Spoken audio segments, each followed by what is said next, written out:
Yes. And yes. Hey! Good morning, everybody. Okay.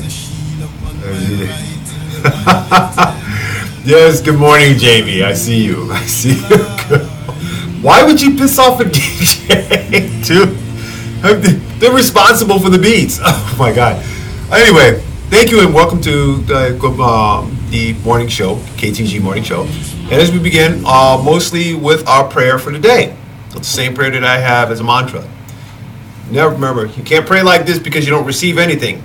You receive things, prayers and good blessings when you have your hands open like this. So, I thank Jah for my first breath in the morning, the talent and courage He instills in me to go after the opportunities that He laid before me by His Imperial Majesty. Also, to help those who can't help themselves and to be courageous against my enemies and show some compassion to the point of annoyance. But most importantly, for my rest at night, so that way I can get up and be a better person tomorrow morning and wash these demons off my butt. Jesus Christ, we say these things. Jah bless. Jah Rastafari. Jah Rastafari. Jah Rastafari. And for once, the cue for the doggone Godzilla was there. Okay, anyway. Yeah, you know, come on, let me pump this up real quick. Yeah, slipping yak, what's up, y'all? That's right, hey. Anyway, this is the KTG Morning Show.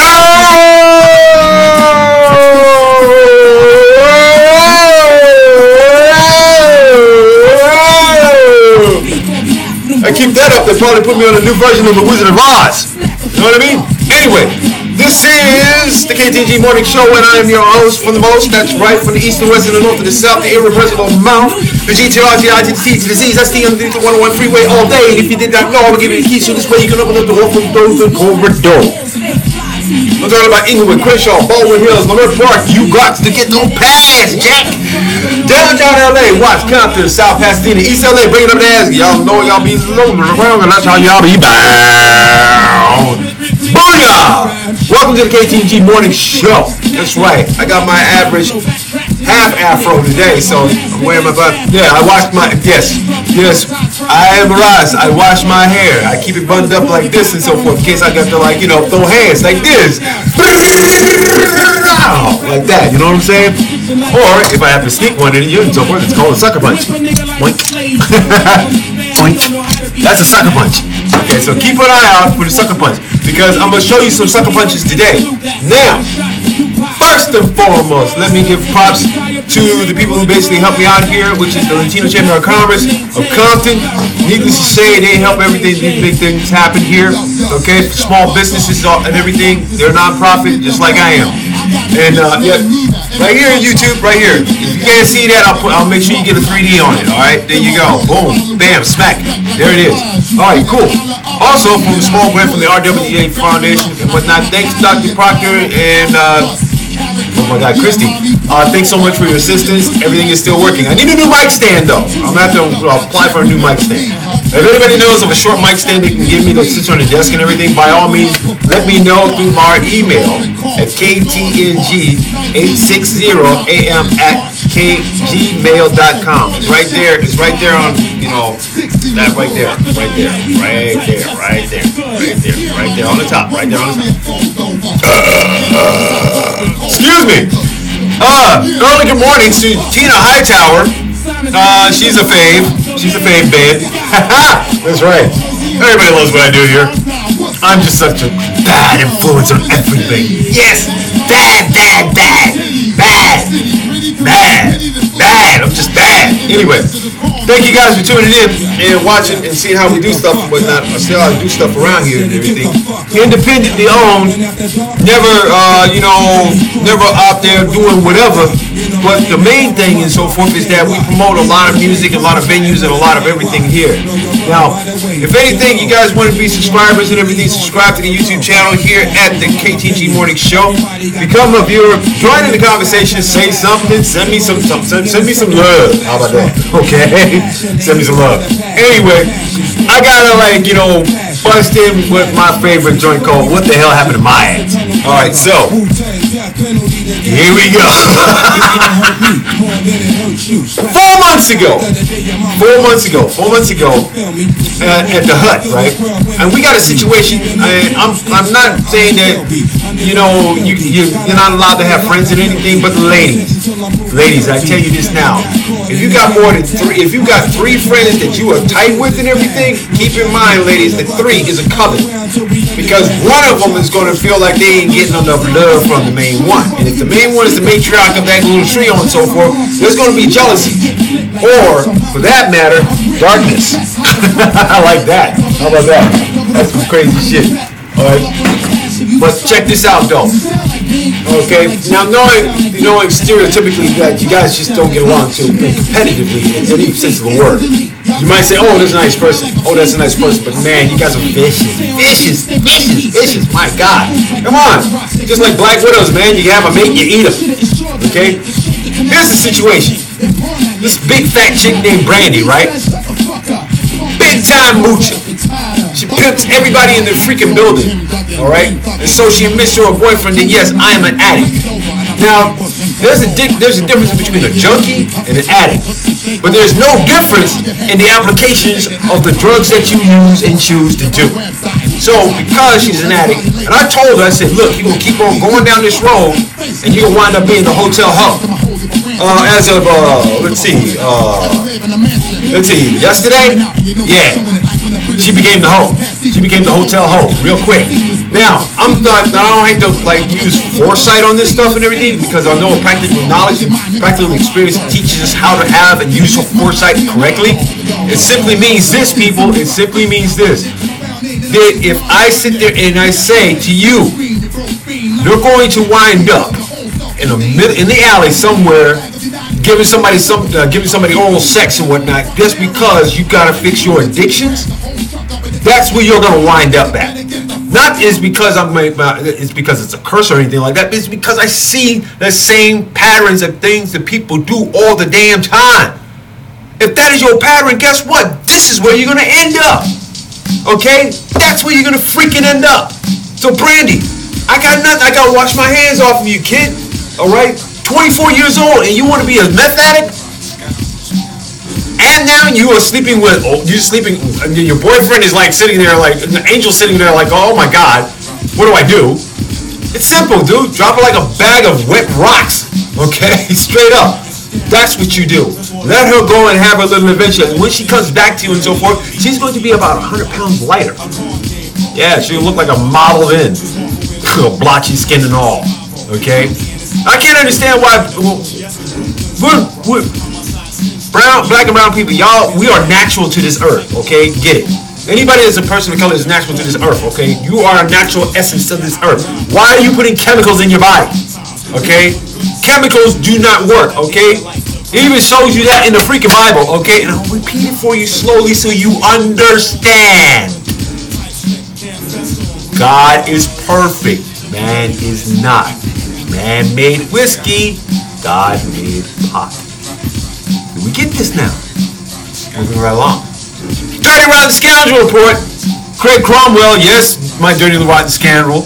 That's right, you and Janice Zarita fit the bill so well. But this is all behind Prop 64, and the reason why it's not working here in Compton. I'll tell you the reason why it's not working here in Compton, because you guys are so fixated on medicinal marijuana, when you should be worried decently on a textile industry for hemp. If it has 3% of the THC level and so forth, you can get away with it.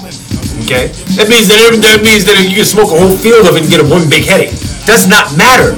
The matter is that you take hemp and make it an industry. Alright? Make it an industry. Alright? Now, I don't know about all of you Mexicans out there that sit up and say, in Compton, and say, oh, we don't need no marijuana and da-da-da-da-da and so forth. Come on.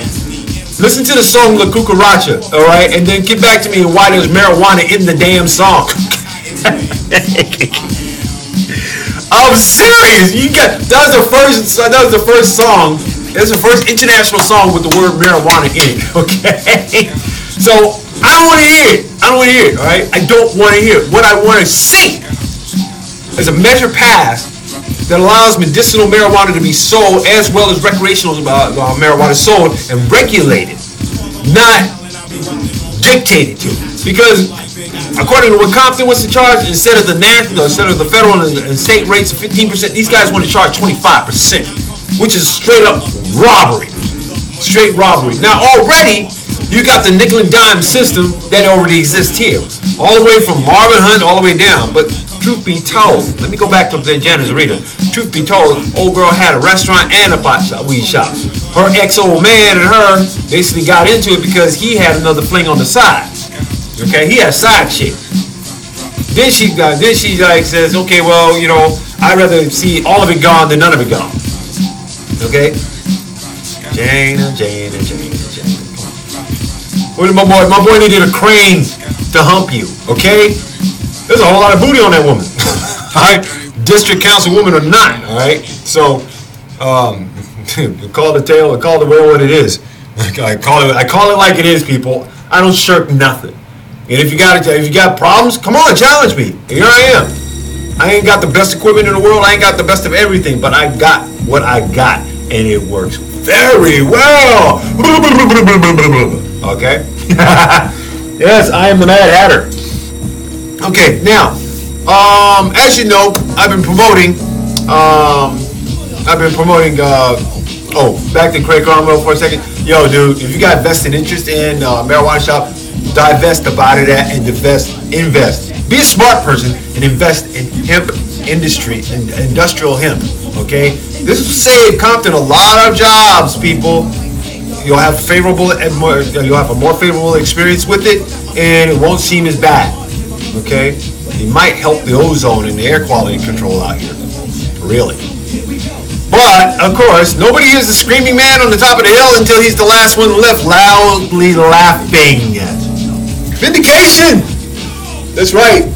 Vindication. I am vindicated. Okay? Just like somebody pissing in my pot yesterday, man, my cooking pot. Somebody pissed in my cooking pot and left it in my room. Okay? Nah, dude, that's nasty. Nasty. Trifling as nastiness. Ugh. No one had an explanation for it, right? But if I do something and whatnot, then fools gotta have an attitude. All right, I tell you what. I'm gonna wait until somebody blames me for something, and then I'm gonna be just like, okay, that's it. Then they're gonna get a whole litany, and I'm gonna say, kiss my ass at the end of it. All right. Now, speaking of kissing ass, some weird stuff went down at USC. And I'm gonna get to these news. We're gonna do these news articles. This one kind of hits home because, for one thing, I was looking forward to the Project Centauri Arts that Heal thing that was going to happen this weekend, and I found that USC is going through a bit of a struggle. So I have to do this because this is basically what we do here. Let's let the community know what's going on. So, East Los Angeles. KBC. This was yesterday in the morning. Former dean of the Keck School of Medicine at USC is no longer seeing patients at the campus eye clinic after a report surfaced that he is involved in criminal activity. Okay, this is coming out of East LA, right? Wifins. Madre mia. Anybody else that's around there? 213, La Mafia. I think it's probably like, something Russian related, but I don't know. Dr. Carmen Puerafito, 66, was a part of the Los Angeles Times report that said he associated with criminals and drug users while he was dean of the school. It's also said he abused methamphetamines and other drugs. Let me go back to Brandy real quick. She's a meth addict. I watched her take that slide, man, and it is a hell of a slide, man. When you're doing meth, yeah, it's a hell of a slide. You watch your best friends, associates, people that you see in the street slide they ass on meth like it's nothing. And they want more, they crave more, and they'll do anything to get it, just like crack. Okay? But y'all don't know, man, that stuff made out of bird doo-doo and tar and everything else. And y'all smoke and inhale and inject that crap? Sorry. That's what you are. You're just plain sorry. You have no excuse. You have no excuse for that. You don't. But yet still, you want to lay on your butt and do nothing and expect everybody to, like, you know, more grapes, more wine, serve me. To that, I don't care if you're a man or a woman. If you supped up on methamphetamines that bad and whatnot, and you don't want to do nothing about your treatment or addiction, guess what? I will see you one night in the back of a dirty alley, okay, giving me oral sex, and I'm not going to pay you for it. Yeah. That. Alright? Last year, Polifito resigned as dean after the Times reported a 21-year-old woman overdosed in his presence in a Pasadena hotel room. Wow. Darkness falls. On cue, man. On cue. I'm telling you. Music's on cue, but everything else is on cue today. I like this. This is good. Y'all keep this up. Yay. Alright. But despite his resignation, the renowned ophthalmologist continued to see patients at USC's Roski Eye Institute. But as of Monday night, he was no longer accepting new patients or seeing any current ones, according to the school's website. USC issued the following statement: Dr. Polifito is currently on leave from his roles at USC, including seeing patients. If the assertions reported in the July 17th Los Angeles Times story are true, we hope that Carmen receives care and treatment that will lead him to a full recovery. I got a goddaughter who's supposed to be in that type of situation of recovery. Obviously, she deep sixed the program and is now living in the freaking street. I can't do nothing with that. Okay? No, she's gonna have to learn to grow up on her own. Okay? At some point, people, we have to cut the apron string. If you are 24 and you still living with your mom and your dad, you're a sucker. You're a straight sucker. Alright? You're not mature enough to handle what's going on in the world today. Okay? Yes, there's a difference between my time, my grandfather's time, my great-grandfather's time, and your time.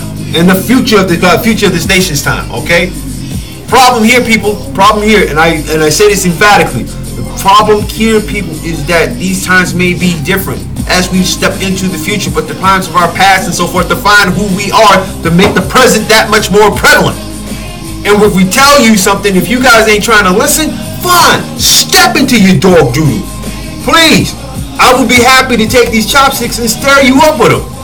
So this way you can look like stir-fried dog noodle every day. And so I say to you meth addicts out there, y'all ain't winning. Alright? I don't even care if you've been on a job for 20 some odd years and you're a casual user, or you like to have your weekends way out there. Okay? I don't care. What are the effects? You lose all of your damn teeth. Blotchy skin. Okay? You look like Sam Sausage. Okay? Again, let me break this up for you, alright? God is perfect, man is not. Man made whiskey, but God made heart. Like I'm gonna do that in this office. I must be stupid. Oh my God. Anyway, next thing that sounds blotter and so forth, since we have the internet down, I have to go to secondary measures. Okay, so, and those secondary measures are, what in the hell's wrong with us? I'll tell you what. As we now know that the healthcare problem in this country is going to crack. No, people complained about Obamacare. Now you've got the Republicans in, and they're trying to wreck everything about healthcare. So here's the question: why is it that the United States, one of the richest countries on the planet, practically if not in the universe, okay, is the only country without universal healthcare? I'll tell you, it's a real simple reason. Because they don't want the poor and the rich and the middle class all existing on the same plane. Okay? Racism, economic racism is far worse than cultural racism. And racism as a foundation for any instances or a system of it will basically keep you right where you are. You know, it'll keep you right where you are. It means, when I hear people say, stay in your lane, that's racist to me. It is. Stay in your lane. What if I need to turn off somewhere and go to the freaking bathroom? Alright? I'm not going to sit here and keep in my lane and piss on myself. That's not going to happen. So, stop with the bookshelving. All right? I don't care. Stop with the bookshelfing. If you feel that you can tackle the mountain, go and tackle the mountain. But don't listen to people that tell you you can't do this and you can't do that. That's just garbage. All right? So when people sit up and say, well, what's wrong with the healthcare thing? Okay, well, I'll tell you what's wrong with it. Okay? By courts, for now, at least the healthcare fight in the United States is over. For now. The Senate bill replacing President Barack Obama's Affordable Care Act has collapsed under 2 or more Republican senators, okay, who withdrew their support, leaving the ruling party without a majority. Okay, the Senate Majority Leader, Mitch McConnell, is proposing to repeal Obamacare entirely with a 2-year delay so his party can negotiate a new bill, but several Republicans oppose that too. Why? Does anybody check the states these Republicans are in? Okay, that said no, and realize that they have a poverty index level of 11% or more, and not only that, but also dang near double digits in unemployment, right? Or is it because they have more ethnic minorities living there? And those ethnic minorities probably got them in, or had they? That leaves the U.S. with Obamacare, whose signal achievement was to cut by 20 million the number of Americans without health insurance. The Republican plan would have entirely reversed those gains. But Obamacare still leaves nearly 30 million people not covered and, as Republicans complain, burdens middle-class Americans with higher insurance premiums and the government with higher subsidies. No, it does not. Name one middle-class person sitting up there complaining about higher insurance premiums. When it's simple. If you got a higher insurance premium, find another insurance company. Duh. That's all. If you, let's put it this way. Let me break it down for you. If you're used to buying your blunts at the liquor store for $1, and then all of a sudden that dollar turns into $1.75 overnight, you're going to look for another place to spend that dollar because you need that 75 cents to wash your clothes, right? That's simple. That freaking simple, people. It really is. It's that simple. If you don't like what you're paying, go find something else that might fit your budget. Or get another job. Okay? Isn't that what I hear middle class people tell the poor people? Go out and get another job. It's okay. We're going to write laws and rules and so forth so that way it governs your life, because higher government subsidies means that they have to pay for more Medicare. Okay? In the future, people, there's going to be more death than birth. All right? So why does the U.S., the only industrialized nation without universal health coverage, also have not only the highest health care spending in the world, both in absolute terms and as a share of gross domestic product, but also one of the highest levels of government spending on health care per person? Real simple. Real simple. Because the insurance game is just that. It's a game, people. It's a corporate game. Now let's go back in history and say, where did insurance come from? Oh my goodness. During the Civil War, during the slave trade era. Oh my goodness. And who was the first people to put insurance up there as well as their own lawyers? Jewish. So where you got 30 million? Oh, 30 million. That's right. If you look at the 30 million people that don't have insurance, then you're looking at the exact population of African Americans here in the United States. That's what you got. Remember, we're representative of a third, and 3/5 of us are nothing more than say property. That's written in the Constitution. Scratch your head, look it up. It's all on hemp paper. Marijuana. Oh, okay. All right. And how did it come this way? Well, the answer is the lack of universal coverage and high costs are intimately linked. Okay. Both economically and historically, single-payer health care in which the government pays for universal coverage, typically through taxes. Okay, so let me ask you this. I'm already paying a high tax rate as it is. All right, I'm paying a high tax rate for stuff already. All right, but if my taxes are paying for stuff, then why can't I go in? Why do I? Well, what part of me is sitting up here paying $90 for a freaking Band-Aid if I get in a tetanus shot? Okay, that to me doesn't sound right. It doesn't help. If I'm paying a high rate of taxes to cover my healthcare costs, and my healthcare costs are costing me twice as much as I am paying taxes, there's something wrong with that loophole, America. All right. So, does it help? I mean, it helps. I guess it helps keep universal healthcare does have some benefits to it. I mean, single payer healthcare in this particular sense helps keep costs down for two reasons. It means that the government can regulate and negotiate the price of drugs and medical services, and it eliminates the need for a vast private health insurance bureaucracy. Bureaucracy, which means nothing more than red tape. Okay, if it's going to be single payer, okay, per cap spending when it comes to healthcare per cap spending, the average American pays about $9,000 to $10,000 a year. All right, just on bills alone. Dang it. Okay, just on bills alone. Okay, the cheapest by far is in Spain. In Spain, they only pay like about maybe $3,000 at best. I guess that's the reason why so many people are like defecting out of this country to go to Spain. But then too, it'd be a heck of. I mean, I read a lot of. I'm cut this for a second, guys. I read a lot of your posts on how frustrated you are with the women here in this country. Move to Spain, and I guarantee you, you will never get tired of getting laid. They have a healthcare system for prostitutes out there, and prostitution, based on the gray area, is kind of legal. So you can pick up whatever you want, how many times you intend to do so. Okay, Spain's a beautiful place, but there's a lot of prostitution out there, and therefore they got single payer, they got universal health care. So in case your kids got an STD, you can go fix your burrito. All right. Currently, the United States spends 2 to 3 times as much per capita on health care as most industrialized nations. Of this burden, an estimate 2/3 falls on the government's shoulders when one accounts for entitlement. There's that ugly word entitlement again. Okay, Medicare and Medicaid, the cost of health insurance for government workers, and tax credits that subsidize private insurance plans for other people. Okay, other people. I like how they word this. Okay, let me read that again.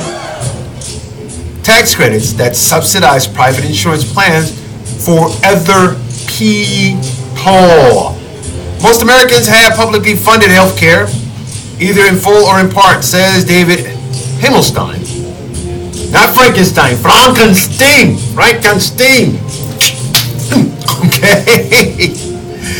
Professor at the CUMY and author of the estimate, the government spends much more than other countries, but it's an opaque system.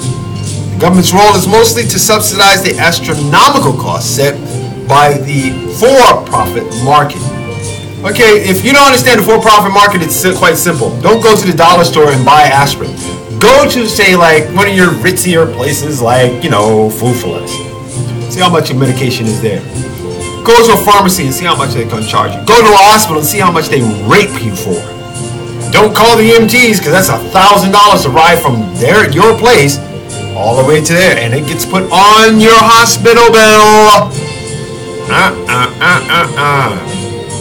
Okay? So, my question is this, people. When it comes to universal health care, okay? Now, I like the examples that I see out of, like Taiwan.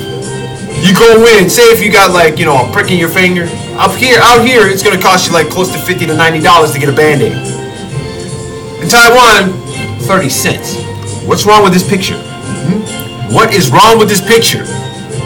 I'm asking, what's wrong with this picture? Okay? Sure, it looks like a third world country. Sure, people live in poverty. Sure, this, that, and everything else. But if they're covering every single body on the freaking island for pennies a damn day, for pennies, literally pennies, you can get glasses for almost 5 cents. You can go in for a major operation, they'll pay no more than $200. And they have skilled physicians, just like anything else. They know the human anatomy. Okay? Come on. Something's wrong with this, man. Something's wrong with this picture. Okay? How does a poor nation outdo a rich nation when it comes to universal health care? How? Probably because they care for their people. They care for their people. They care for the public. They care. Okay? Since money is the root of all evil, and I gotta thank Jen Hibbert for blasting Knowledge 101 on everybody. Okay? Jen, I love you. You just a wild woman. I swear to God. But she posted it up and said, money's the root of all evil. Just like that. Ew! We're at the halfway point, people. You know what that means? That means it's time for you to get a mug. Or, for that matter, become a member subscriber to Ktng 860 AM. Or, I'll give you a bumper sticker, a t-shirt. Okay, male or female. And a mug. Like this. Can't spell community without unity, baby. That's my mantra. That's my tag, as they would say. Other than besides Ktng 860 AM, I want everybody to know this is Ktng Morning RWJ Foundation.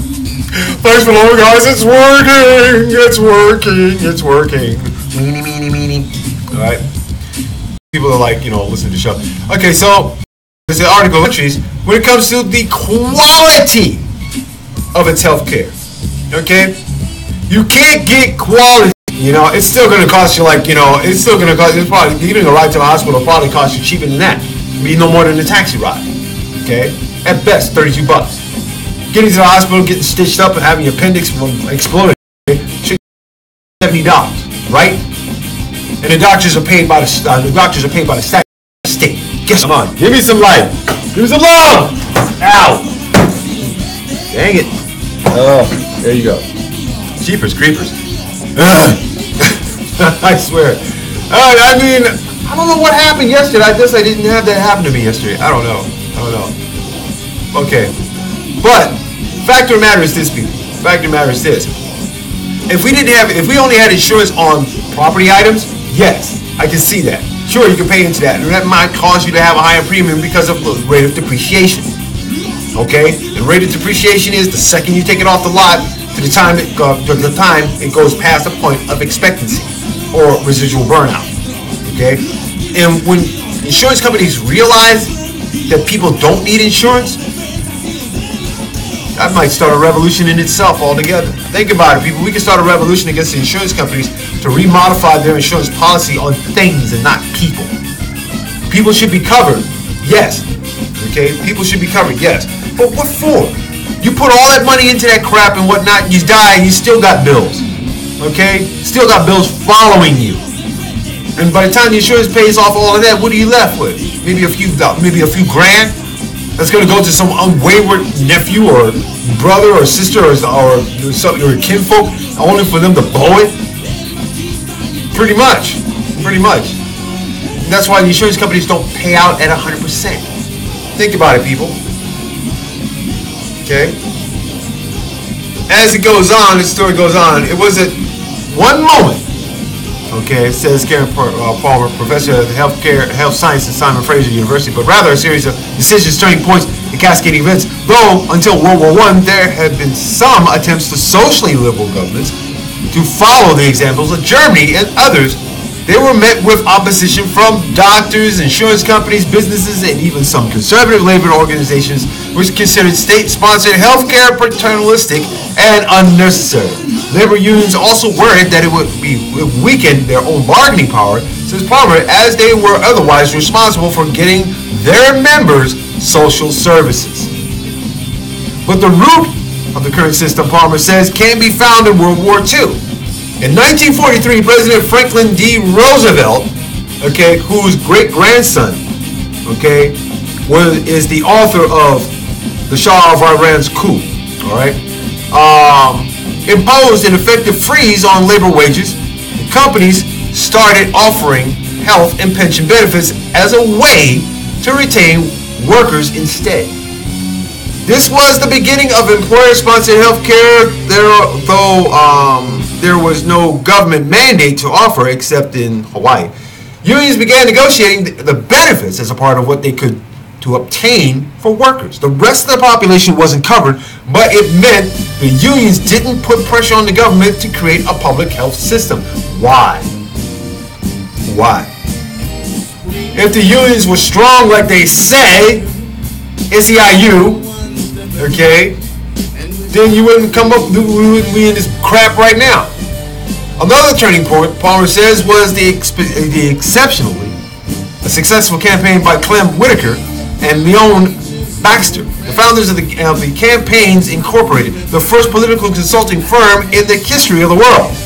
As the New Yorker's Jill Lepure described it, paywall. On behalf of the California Medical Association and to oppose California Governor Earl Warren's 1944 plan to introduce compulsory health insurance in a state paid through Social Security. The poor explains their slogan, "Political medicine is bad medicine," was used to lobby newspapers, with which they had advertising relations, and the population against government intervention in matters of health. They reminded people that what they call socialized medicine was a German invention, and it came from the same country American soldiers were fighting abroad.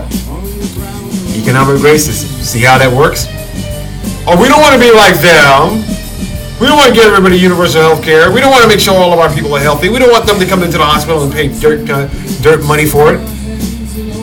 The Hippocratic Oath says you will treat people no matter how sick and who they are. However, there's something that overrides that, and it's like the need for a prophet, a jaguar, and a 15-bedroom house somewhere in Beverly freaking Hills. Yeah, that's fun, okay? This time on behalf of the American Medical Association to block President Truman's 1949 proposal of public health plan, their campaign, which include writing anti-communist sentiment to terrorize people against the specter of socialized medicine and convincing the people of the superior advantage of private medicine as practiced in America over the state-dominated medical systems of other countries, successfully turned popular support against Truman's plan. Harry Truman, what are we going to do now?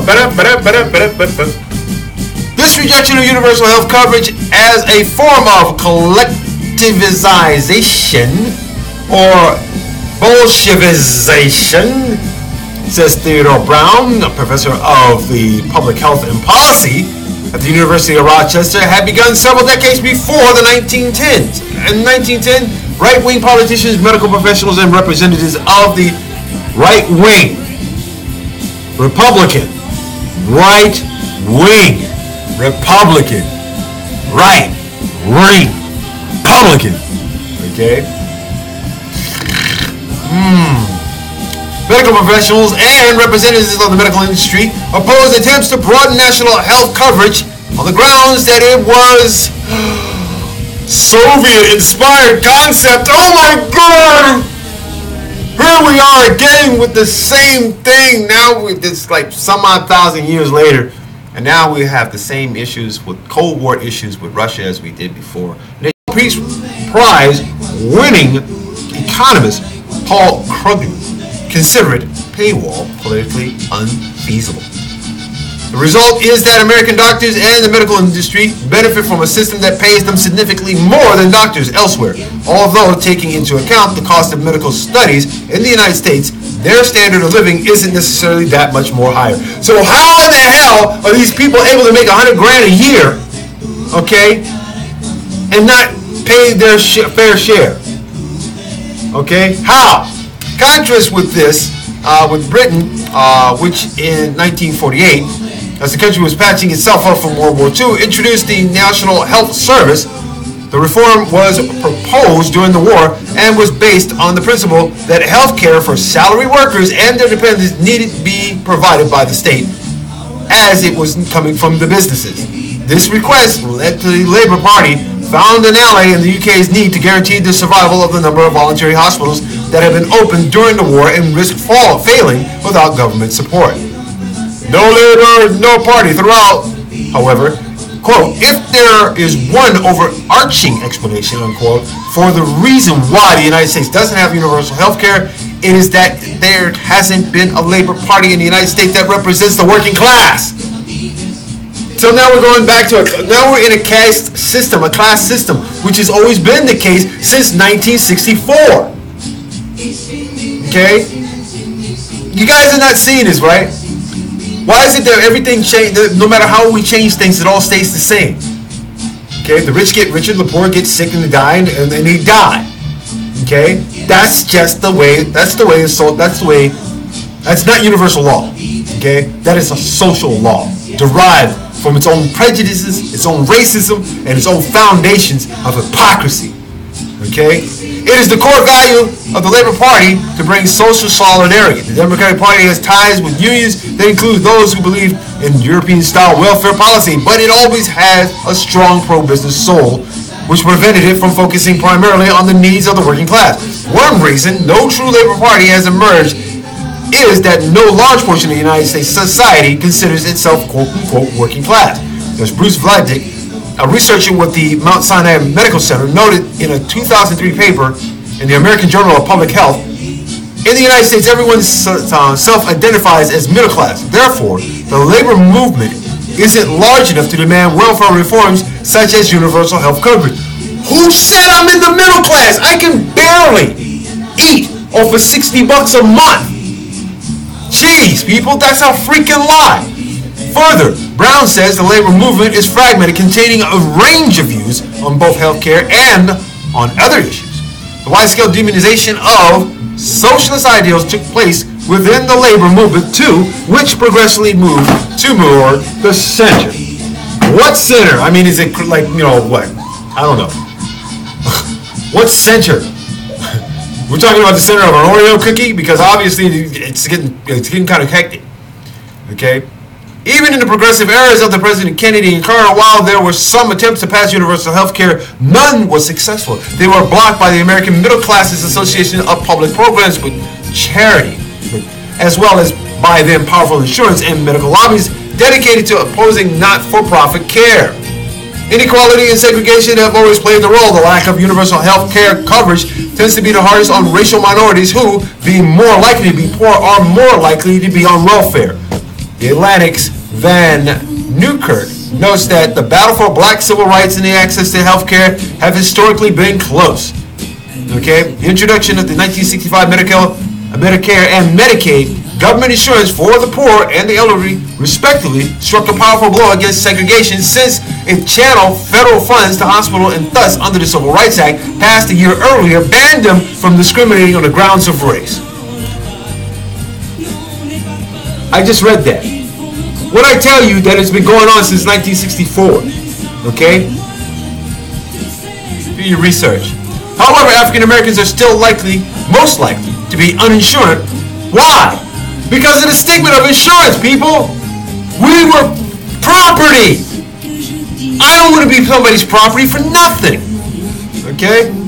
If anything, I'll write my own insurance policy and pay myself, and therefore, when it comes time for me to pass on and so forth, here's my insurance policy. I wrote it myself.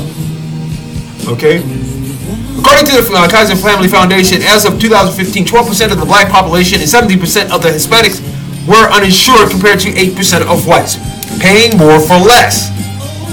Okay? Despite the evidence that a single-payer system would be a more efficient and cheaper choice, introducing it in the United States is not a serious option. Trying to dismantle the current system would be a mammoth task for one thing.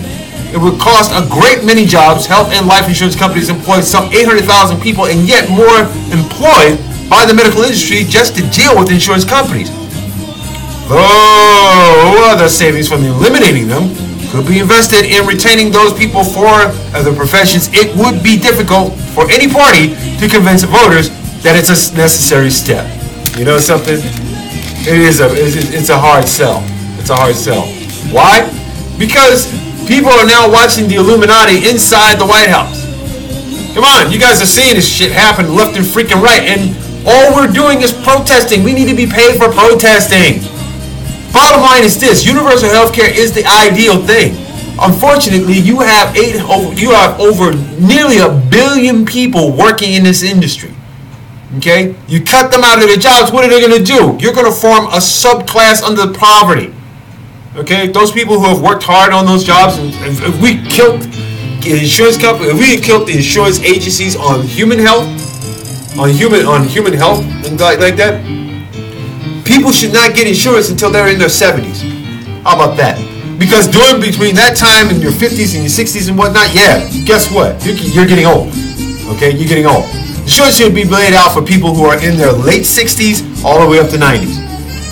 Everybody else in between should have a universal healthcare single-payer system that allows them to pay as they go, limit the cost of and cut down on the cost of medications, and put salary cuts on every single doctor in that profession. Okay, everyone from the nurses all the way down. Have them come on down to have doctors. When's the last time you've known a doctor ever to make like less than $40,000 a year? Okay, neurosurgeon, this, that, and everything else. No, the equipment costs twice as much. Okay, when we all come together as one, as a collective, we come as one as a collective and whatnot, and we realize that what we're doing to keep saying, like, you know, keep the keepsake of our health up and everything, we're going to find out that money is not going to be the most important issue. What's going to be an important issue is longevity, because there are going to be a lot of death, fewer births, a decline. There will be plenty of jobs. The insurance companies will not be one of them. Think about it, people. Is that insurance policy you're paying for on either Obamacare or no Obamacare really that prevalent, so that cheeseburgers can sit up and laugh and say it's going to phase itself out in 2 years? Yeah, think about it. Anyway, normally I have some announcements about jobs here, but I don't know what I did with them. Maybe I do. I don't know. Ooh, I got Tai Chi here. Yep. Oh, okay. Well, I guess we're going to have to say good morning to everybody then. Alright, so let's go do our morning shout-outs. Whatnot, since we were getting our Latin jazz groove on, right? I'm sorry, people, but there's no such thing as bad music. Only the ears that tell you how to listen to the cookie-cutter crap that's out there. Alright? That's all. And you guys keep falling for it. Clive Barker. I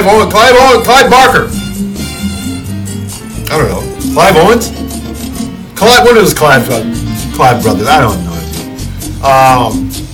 But the fact of the matter, when you get cookie cutter people, you fall into the habits. You fall into patterns.